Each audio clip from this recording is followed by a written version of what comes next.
So look, I want to just start at the beginning, if you will, which is, I suppose, September 3rd, 2019, you become Deputy Minister of ISED, following in a rich tradition of great deputy ministers, one of whom will be speaking a little bit later. And 6 months later, you have a pandemic. Parts of the economy are shut down. Health becomes a security issue. After that, Russia breaks the post-Cold War order. We're disentangling ourselves to some extent from China. The optimism of the Glasgow COP, I think, falls into a little bit more of a realistic point of view of what a difficult view this is. The United States goes full industrial policy on us with the CHIPS Act and the Inflation Reduction Act. So I could start by saying what is it you thought you were going to do in your new job, but instead let's just sort of say, what does all this mean for Canada, Canadian policy making, with all these factors swirling around and landing on us? Where does that leave the plan? Sure. I was in the department in the sort of #2 job, a decade or more ago, and now I'm back. I'm running the place. Even before the pandemic and all of the craziness of the last 3 years, there had been a sea change, really, in how people in this town think about economic policy. And for a very long time, I've been in Ottawa 30-something years, I would say, it may be a bit of a stereotype, but there was kind of a prevailing orthodoxy that the government's role was to set basic rules, good macroeconomic environment, good regulatory frameworks, good frameworks for competition and intellectual property and so on. And then everything else was the job of the private sector. And in the areas where the government had an active role, even there, I have to say, when you talk to people, there was kind of a grudging view that, well, that's a pay-to-play industry, and so we have to kind of be there. We don't want to be there, it's kind of dirty, but we have to be there because that's just the way it is internationally. But the idea that the government had a significant role, I think that had faded. That was maybe something you thought, well, that was the 70s and 80s. And I would say there, even before the pandemic, that was starting to change. There was a thought that, with climate change and with, other kinds of issues, big pressing problems facing society, with an aging society, and there's a whole bunch of reasons, but that actually, there was a legitimate role for the government to be more engaged on, I guess what you'd call now industrial policy. And I think the pandemic really just took this, nascent sense that maybe, frameworks weren't sufficient, and it's kind of actually turbocharged that, and not just in Canada, but around the world. And I have to say, I had a front row seat. I have a number of colleagues and employees, here in the audience tonight. I mean, not just me, but I said my ministry was a big player in the early, months, the first year of the pandemic, in attempting to source vaccines. We helped to set up the government's vaccine task force. My ministry, myself personally, with other colleagues, was involved in talking to the various pharmaceutical companies internationally, working to try to, get sources of personal protective equipment. And what was abundantly clear, first of all, I was grateful that we actually had an industrial base, because I think if we had just been a kind of knowledge economy without any manufacturing capability, we would have been in real trouble. Because actually, when we couldn't get personal protective equipment internationally, actually having Canadian capabilities to actually pivot and make some of this stuff, that actually turned out to be really important. A lot of the hand sanitizer, a lot of the masks, even ventilators, Canadian industry was able to pivot pretty quickly, but we actually had an industry that was able to do that we could talk to and make that happen. But we also saw that in areas like biomanufacturing, that a lot of what had been kind of proud competencies we'd had, many decades ago, going all the way back to Connaught Labs, a lot of that had effectively, kind of faded over decades. With the result being that, and Minister Anand, when she was the procurement minister, had famously testified about this at committee, but when the government had gone to each of the companies and talked about the possibility of doing technology transfer to manufacture the vaccines here, we had very good relationships with the companies, but we just didn't have the capability to make this stuff at any kind of scale that would be meaningful.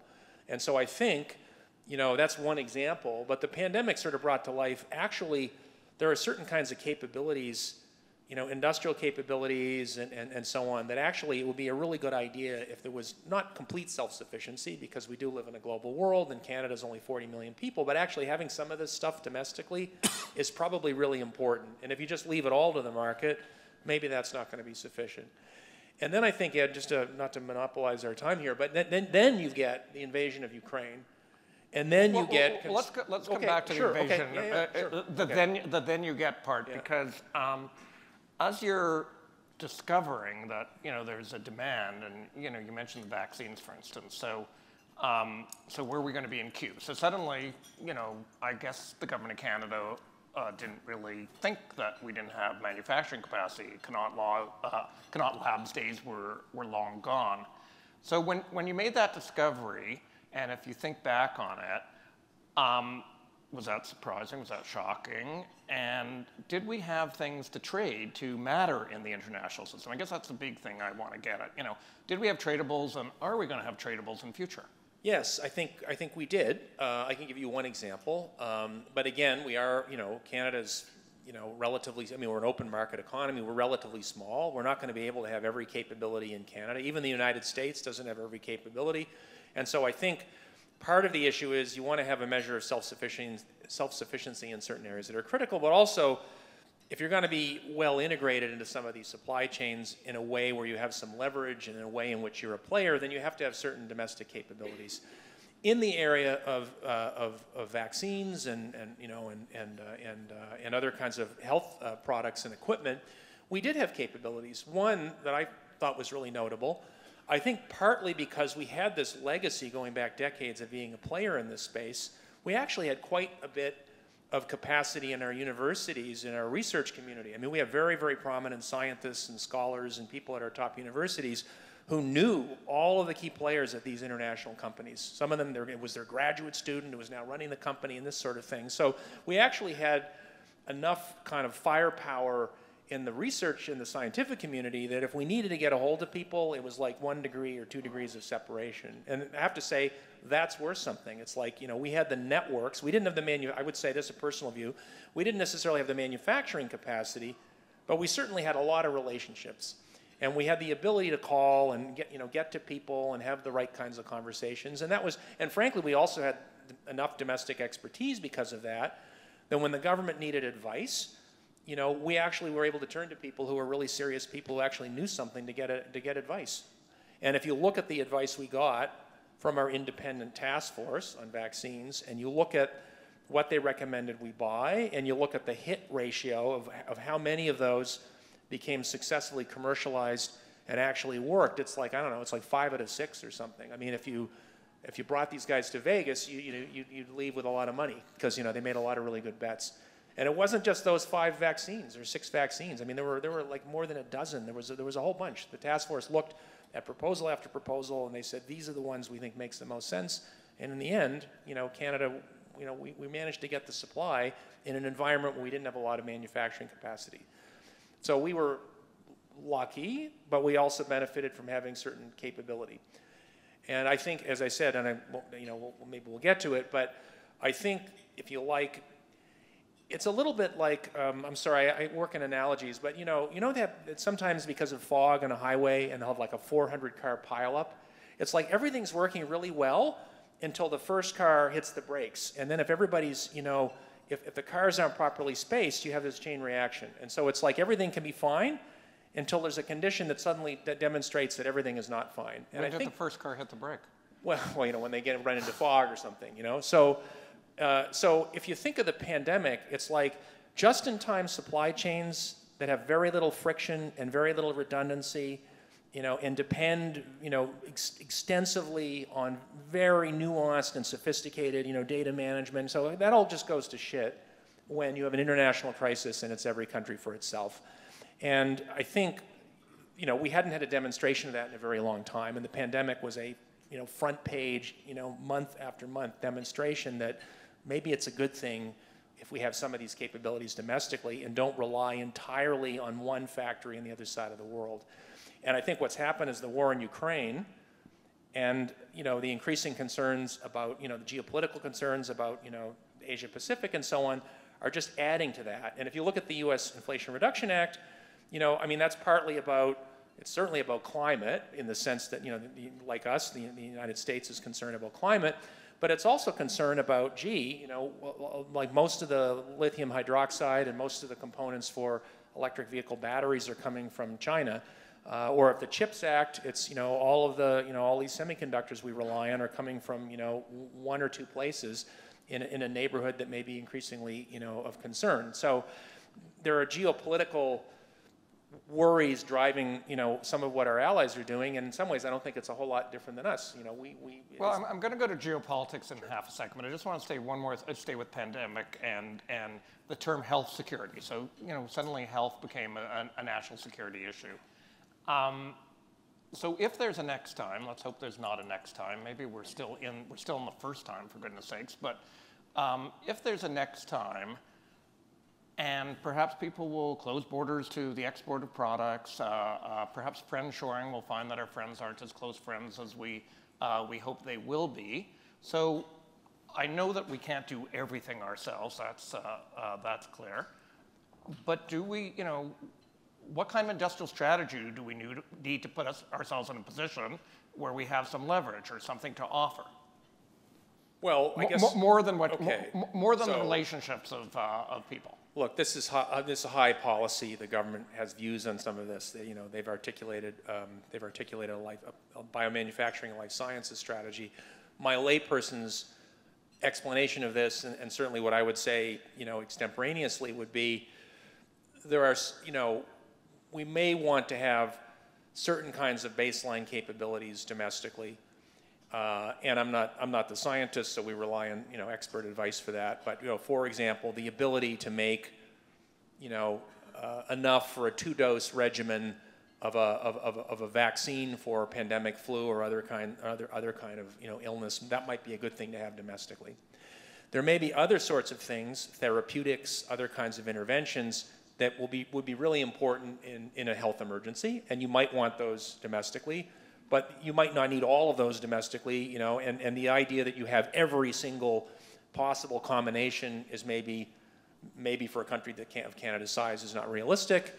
But the point is, if you have some of those capabilities, like I'll give you an example. A lot of the COVID vaccines were actually not manufactured at scale in the countries that developed the vaccine. They were actually manufactured at scale in third countries, because a lot of the way this industry works now is you have the development and the clinical trials and so on, but the at-scale manufacturing can be done by a contractor, like it's done by a contract organization.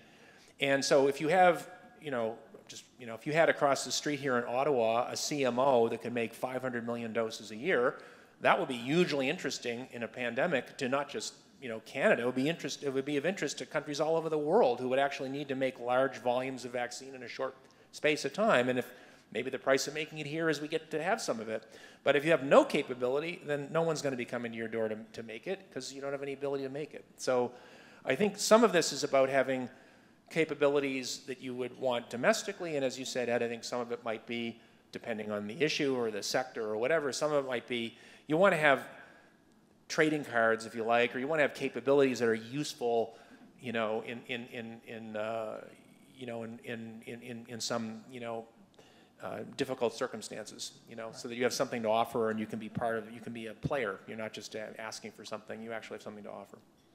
Okay, so you started talking about geopolitics, and let's go down that difficult road for a few minutes. So it seems to me, and it's not because there's any brilliance here, I think it seems to everybody that the nature of the post-Ukraine war, the nature of what's happening with China draws us ever more into U.S. orbit. Obviously, we have a geography that already, and a trade relationship and value system that puts us there, but we're ever more in that U.S. orbit. But the U.S. hasn't been an extraordinarily reliable partner over the last number of years. The midterms might have given people some kind of a relief, but it may be temporary relief. We don't know. What kind of situation does that put us in strategically? And is there a way to hedge our bets to some extent? Well, you mentioned, we live in North America, and I think our destiny is inextricably, in large measure, tied up in what goes on the continent. We have free trade agreements with 60% of the world's GDP, so we have lots of potential opportunities in terms of markets abroad. But it is true that a lot of our exports go to the U.S., and it's our biggest trading partner and our closest ally, and I think inextricably, our future is bound up to some degree in being successful in North America. And it is true that some of these important supply chains are being refashioned right now for a whole bunch of reasons. Certainly in my world, when we are dealing with large corporates, it is really, well, automotive is really interesting. There's a complete reordering of supply chains in automotive. Most of the OEMs have basically made the decision they're going to be going to electric vehicles for light passenger, or in any case, they're moving very aggressively to low carbon or zero carbon vehicles.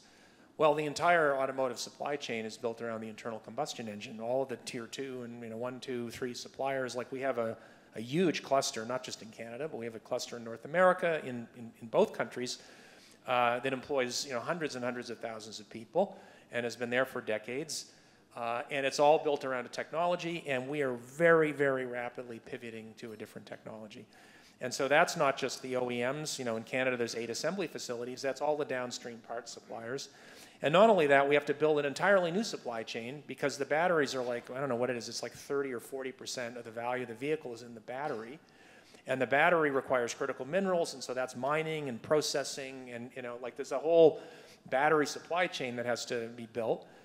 And for a whole bunch of reasons, that's not likely to be a far-flung international supply chain. Batteries are very heavy. Shipping these things across the Atlantic makes zero sense. These are going to be located near the assembly facilities by and large. Canada has all sorts of minerals. We have all sorts of clean electricity. We have a highly skilled workforce that's well familiar with automotive.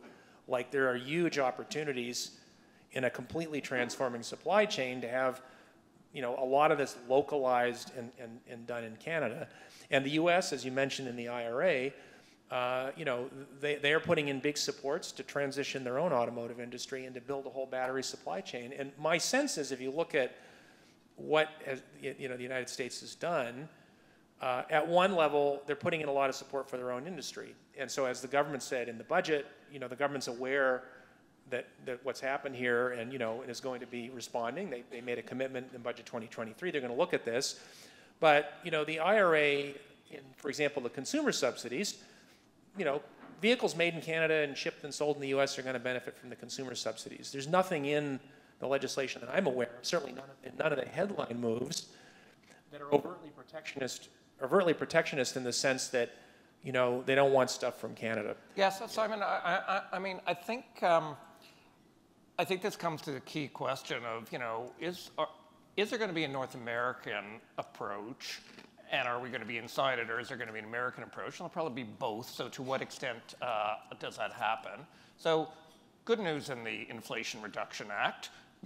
As you say, the consumer subsidy counts with, as long as the critical minerals come from a country that has a trade agreement with the United States, that would be us. So we're in. That $7,500 will apply to cars that come from Canada. I think the bad news, and please correct me if I'm wrong, is there's also a battery production credit for batteries that are actually manufactured, made in the United States. So are we going to be inside that or outside that, and how do we defend ourselves? Well, I think those are the kinds of issues the government has noted in the fall statement they're going to be looking at for the budget. I mean, effectively, that's what the fall statement says.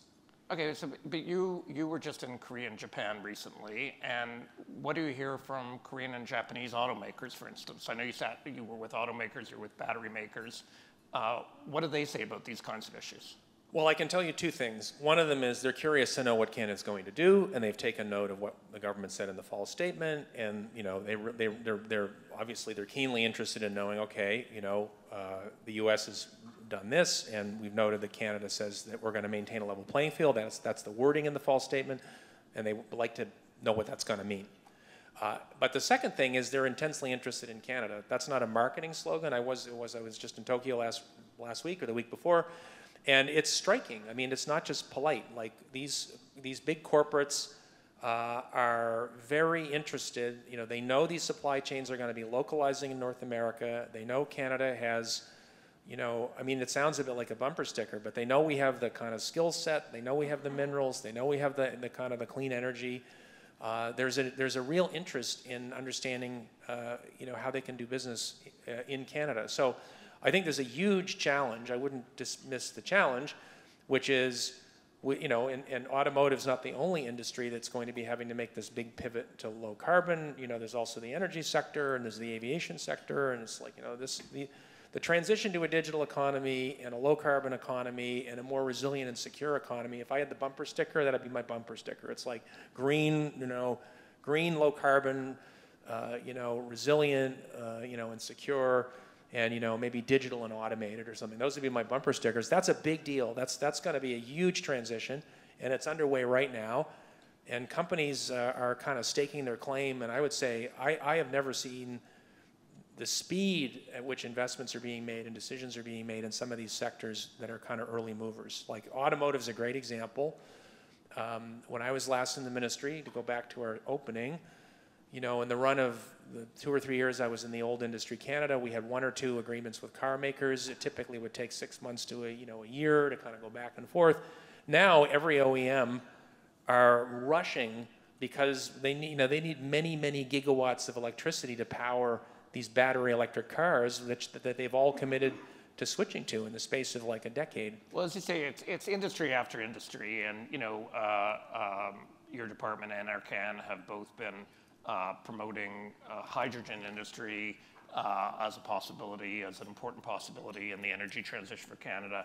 Big subsidies for hydrogen in the States.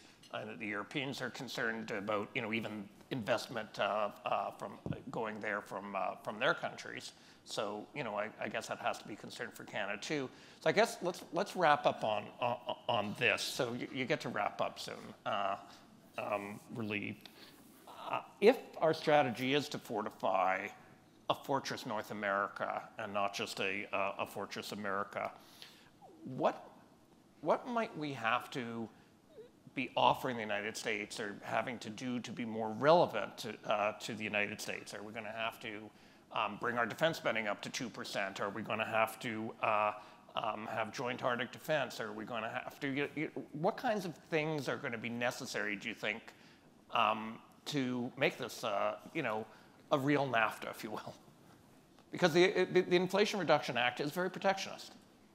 Well, I guess I'm more optimistic. I'm not saying you're motivated. Your comment was motivated by pessimism, but I know there's a perennial worry about where we stand. If I look at what the U.S. has done in the semiconductor space, for example, I don't know how well known this is, but I mean, there's actually money in there for the U.S. to partner with allies in semiconductors. Like they put money into the bill to work with allies on doing work together in this space. And Canada's actually, it was kind of a surprise to me because until I came back to the department and this became a hotter issue, I didn't realize. I mean, we actually have real capabilities in this space. It's a bit of a surprise to me, but compound photonic semiconductors, packaging. One of the largest packaging facilities for semiconductors is in Quebec, right? So, we have capabilities, and the Americans are interested. They're making massive investments because they want to reshore this stuff and put it in the States, but they're also interested in working with allies. So, I won't get way down into the foreign policy rabbit hole, partly because I think it would be unwise, but also because I genuinely think that's a piece of it. But what I would say, Ed, because I know we got to wrap up, ostensibly, originally this was about innovation, and everybody's wringing their hands about innovation, and that's really important. But, when people ask me about this, well, your innovation, science, and economic development, how do you build an innovative economy? What I've always said is, I believe people are inherently kind of smart, and they respond to the incentives. And if you look at Canada's history, we have been lucky in many ways. We're right next door to one of the largest and most dynamic markets in the world. We have huge amounts of natural resources and energy. For decades after the Second World War, we had a young and growing population. If you look at where our growth came from, to be frank, we didn't really have to innovate. Like, we didn't have a problem generating profits. And the average CEO, I would say, Marcel Cote told me this years ago. It's like the average executive is not managing towards innovation. That's the thing we worry about in Ottawa. They're managing to the bottom line. And for better or for worse, we were able to generate a pretty good bottom line in this country for a very long time without having to be constantly trying to figure out how to, generate new and novel products. We had a resource-based economy. We had a huge market next door. We had a lot of growth that was generated by, entry of large numbers of people in the labor force. And the challenge today, quite apart from this U.S. thing, is every one of those are running in reverse. Our population's getting older, not younger. We're living in a world where there are going to be increasing constraints on carbon, on energy, on, use of resources. We have human resources. We have a total reordering of supply chains. We always kind of took, it's kind of your point, we took for granted we have access to these markets, and now all of these things are being rewritten. The rules around, around autos, it's all being redone because of all the stuff we've just talked about. So it's not I think some of the innovation problem will correct itself because there's going to be a lot less labor. Like if you look now, when I grew up in Nova Scotia, like ACOA was worried about, there weren't enough jobs for people, and it was all about job creation. Now ACOA, is trying to figure out how to help these companies in rural Nova Scotia find workers and how to automate because there aren't enough workers. Like we've gone from, kind of a surplus of workers to a scarcity of workers. And so I think some of the innovation stuff will fix itself. But the bottom line is, like, we have a huge paradigm shift going on with massive implications for almost every part of our economy.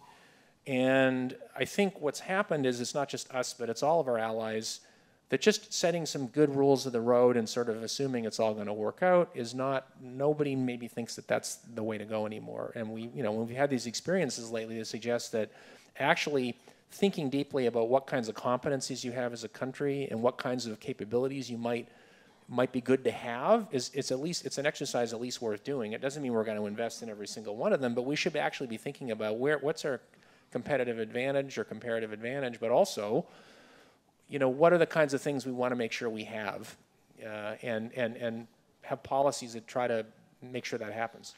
Okay, Simon, I think if one of us has to be the glass half full person, the other glass half empty, I'm happy to be empty. I want the deputy minister to be glass half full. So thank you very much for that discussion. You will be back up here. We're going to have a panel, and then you'll be rejoining when we go to audience questions in a while. So everybody else will get a little chance at you and the rest of the panel. Thank you so much. All right, great. Thank you.